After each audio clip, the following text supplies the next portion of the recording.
Licenciado Arturo Zamora, buenas noches, ¿cómo estás? Muy bien, me da mucho gusto saludarte. Gracias por la invitación, Jaime. Al contrario, te agradezco mucho que hayas venido. Eres secretario general de la Confederación Nacional de Organizaciones Populares del PRI. Sí, así es. Y dicho sea de paso, es una de las organizaciones, bueno, no la más vieja, pero es una de las más viejas del PRI.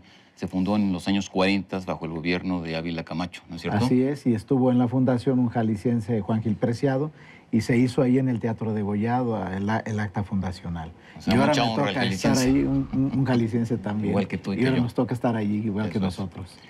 Oye, bueno, nos ocupan dos temas. El primero es el tema de las alianzas. Y el segundo es el tema de la asamblea del PRI que se viene ahora para el 18 de agosto, ¿no? Sí. Asamblea Nacional. Sí, sí, sí.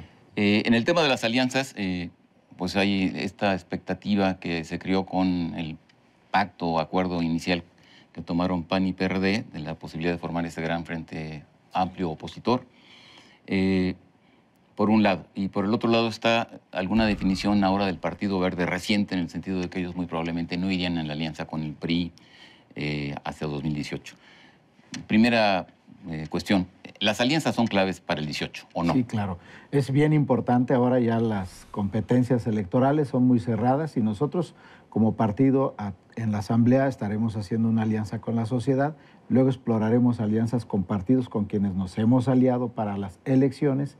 Y observamos en el caso del Partido Acción Nacional y del PRD en sus cúpulas de dirigencia el interés de hacer alguna alianza, pero me parece que ahí tenemos un tema. Si recordamos que esto se anunció inmediatamente después de la elección del Estado de México, donde quedaron en tercero y cuarto lugar estos dos partidos, pues ellos buscan tejer una alianza como producto para sobrevivir. Pero lo han dicho, que ya quieren ganar. Quieren ganar, pero más bien me parece que quieren sobrevivir, sobre todo el PRD, sobre todo el PRD, ¿no? Que le pretenden dar un poquito de oxígeno. Ahora, según los números, que son números obviamente hipotéticos, de acuerdo a los resultados electorales, bueno, la suma de votos del PRD y del PAN, en este caso, pues sí los harían como una fuerza importante. De hecho, varias de las gobernaturas que han venido ganando se han ganado justamente en este esquema de las alianzas, ¿no? Sí, aún con la suma de votos estamos en tercios realmente. El PAN ha ganado elecciones efectivamente con alianzas con el PRD, pero el problema son los gobiernos que han emergido de ese tipo de Queda alianzas, claro. ¿no? No han sido gobiernos de coalición. Así es, no han hecho gobiernos de coalición, han hecho alianzas para ganar elecciones y luego muy malos gobiernos. Y entonces yo creo que ese es el problema para México, es lo que tenemos que cuidar. Ahora, independientemente de lo que pase en la esquina de enfrente, ¿qué pasa con el PRI, con el Partido Verde? Bueno, el presidente Ochoa ya tendió puentes, precisamente con Carlos Puente, ya ha tenido reuniones de trabajo. Pero también está se esta han declaración, anunciado, ¿no? Sí, hay una declaración. En resumen, ¿tú qué crees? ¿Tú crees que en el 18 van a ir juntos? Yo creo que todos los partidos políticos, en esencia, deben tener la posibilidad de contar con candidatos propios. Y luego es válido en las democracias que durante el camino, y así lo establece incluso la norma electoral, puedan tejer un compromiso de alianza electoral y de alianzas de gobierno. Y en ese sentido, el Verde y nosotros, y Partido Nueva Alianza y algún otro partido y partidos locales, seguramente vamos a construir un buen acuerdo para estar en la competencia. ¿Tú eres optimista en ese sentido? ¿Crees que va a ocurrir? Sí, creo que nos puede ¿Con el ir Verde? bien. Sí, sin duda alguna. Bueno. No podemos cerrar ahí la puerta, tenemos la puerta abierta. Sí, no se ha cerrado. No. Ok. Ahora, vamos al asunto de la asamblea, que es este próximo 18 de agosto. Hay un debate interno en el PRI, hay cuando menos una fracción que está encabezada, entre otros, por Ivonne Ortega, exgobernadora de Yucatán, que están hablando de la necesidad de una redefinición de este proceso, que este proceso se haga más abierto. Tú respondiste a este tipo de políticos diciéndolos o tachándolos de ser políticos de café al principio, y luego ya ha habido como una especie ahí de diálogo que tú has mantenido con ellos. ¿Cómo está esto? Bueno, todas las expresiones son válidas y es muy importante políticos decirlo. De café. Todas, de todos los amigos y amigas de nuestro partido, porque ningún comentario, ninguna opinión sale sobrando. Todas las vamos a tomar en cuenta. Por primera vez en esta asamblea se triplicó la presencia de delegados a la Asamblea Nacional. En las anteriores eran entre 3,000 y 4,500. Hoy van más de 10,000 asambleístas.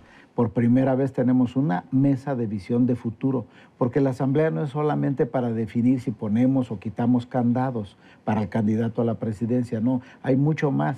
La sociedad allá afuera espera de los partidos políticos qué están pensando para el futuro de México, y en ese sentido creamos una mesa que es visión de futuro y otra mesa de ética para combatir la corrupción en serio, prevenirla, llamar a cuenta a los que sean en el futuro servidores públicos de nuestro partido, y que no nos caiga otra vez lo mismo que nos ocurrió con muy malos gobernantes a quienes los reprochamos. ¿Te refieres tú a Duarte, a Borges? A Duarte, a Borges, sí, efectivamente. Y a tantos otros. Así es. Ahora, como quiera que sea, el tema, pues por razones obvias, se está concentrando, la atención se está concentrando en este punto de los candados de la elección del candidato a la presidencia de la República, ¿no? Porque bueno, pues está a la vuelta de la esquina.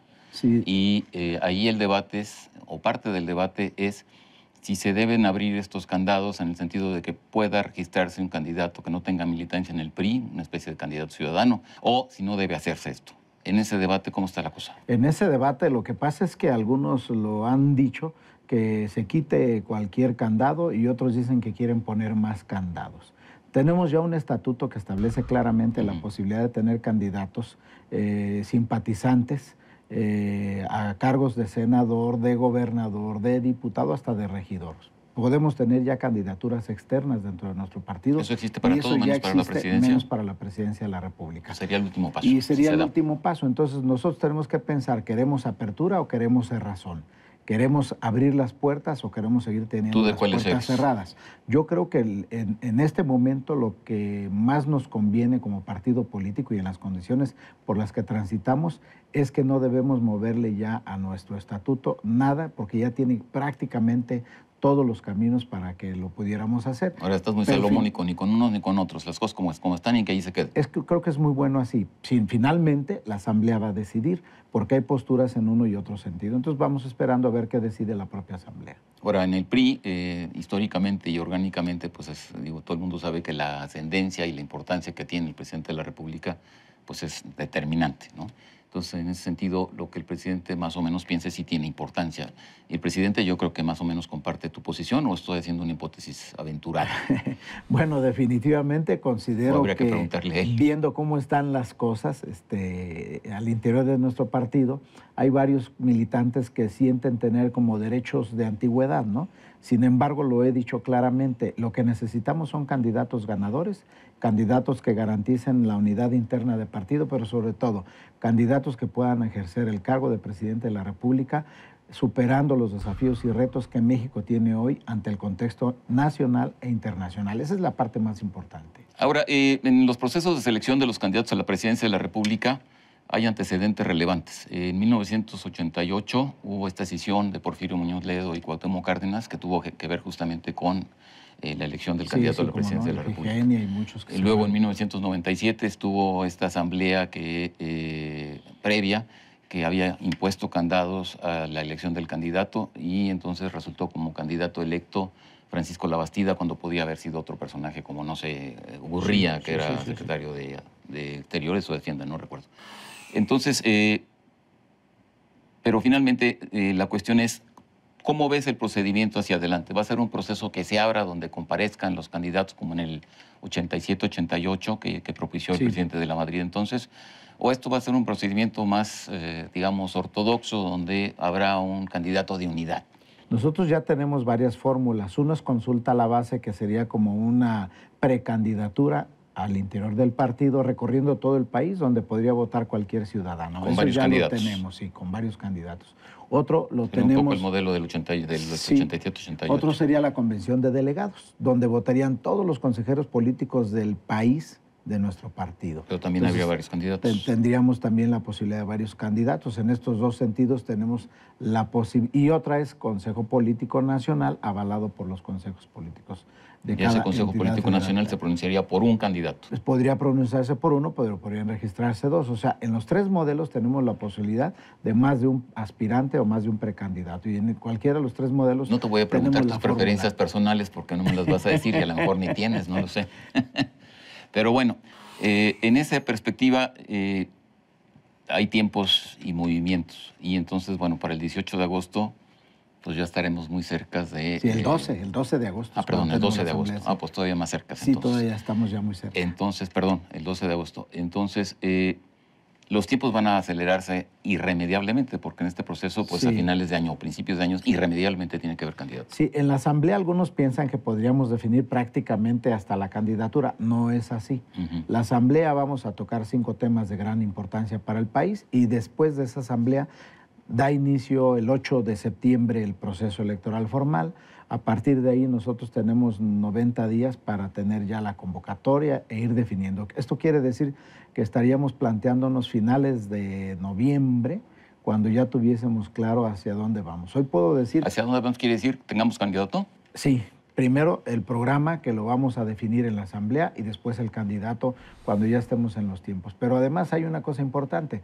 En este momento estamos en tercios en la mayoría de las encuestas. El PRI un poco abajo. Pero tercios. Sí, en tercios. Y sin embargo, no tenemos todavía candidato. Hay un fenómeno bien importante. Cuando se tenga candidato, entonces ya realmente tanto la opinión pública, los electores, los ciudadanos ya estarán definiendo hacia dónde. Muchos he dicho, y nos come el tiempo, muchos he dicho que el hecho de que, eso que estás diciendo de otra manera, que el hecho de que López Obrador vaya en solitario es lo que le permite ir justamente tan arriba en las encuestas. Pero también se ha dicho en sentido contrario que el hecho de que los candidatos vayan a llegar tarde, digamos, a esta contienda, pues también lo favorece. Entonces mi pregunta es muy simple. No van a pasar de este año para tener candidato y de preferencia lo van a tener a la brevedad justamente porque los tiempos apremian, ¿o estoy equivocado? Pero siempre hay un fenómeno. Cuando no ven otros candidatos más en el escenario, el que va a votar, se espera hasta que haya candidatos. Cuando ya hay candidato, entonces ya observa el perfil de ese candidato y cómo está planteando las cosas. Entonces, para ¿esto México, es irrelevante? ¿Ustedes podrían tener candidato a finales o a principios del otro año? Nosotros creemos que a finales de este año ya tendríamos prácticamente definido y a más tardar en enero del año que viene. Ahora bien, primero el programa y luego el candidato, dijo hace muchos años Reyes Heroles, don Jesús Reyes Heroles. Y tú estás hablando otra vez del programa. Pero en este país, más allá del PRI, pues el nombre es muy importante. ¿Cuál es el perfil del candidato que tú crees que sería indispensable? No quiero nombres, pero el perfil. Y muy brevemente, pues nos acabó el tiempo. Tenemos ahorita en este momento retos bien importantes. Estamos manteniendo muy bien la economía de México y esto nos da de alguna manera la idea del perfil que se necesita para gobernar en nuestro país. Defínelo con 2 palabras, o con 3 si quieres. Al perfil de este candidato. Bueno, pues alguien que sea capaz de resolver todos los problemas que en este momento tiene México, pero que pueda sostener sin duda alguna los beneficios de las reformas que esta administración ha generado para el bien de México. Yo creo que es una visión muy importante en el contexto de la presión internacional que se tiene en muchos ámbitos, y entonces creo que esto nos puede ir muy bien si tenemos el hombre que pueda encabezar este gran anhelo de México. Arturo, muchas gracias. Jaime, muchas gracias por la invitación.